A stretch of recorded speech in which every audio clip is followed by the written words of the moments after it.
আমার রমজান মাসে তারাবির নামাজ না পড়লে আমরা অনেকে মনে করি যে তার রোজাতে বোধহয় অসুবিধা হবে।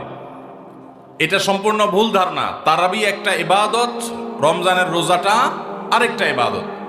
যেহেতু তারাবি না পড়লেও রমজানের রোজা হয়ে যায়, তাহলে তারাবি পড়ার কি আর দরকার আছে?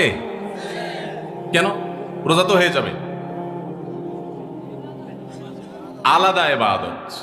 রোজা রাখা একটা ইবাদত, তারাবি পড়াটা আরেকটা ইবাদত। নবী করিম সাল্লাল্লাহু আলাইহি ওয়াসাল্লাম একই হাদিসে দুটি কথা বলেছেন, মান কামা রমাদানা ঈমানান ওয়া ইহতিসাবান গুফিরা লাহু মা তাকাদ্দামা মিন যামবি। একই হাদিসে বলেছেন, মান সামা রমাদানা ঈমানান ওয়া ইহতিসাবান গুফিরা লাহু মা তাকাদ্দামা মিন যামবি।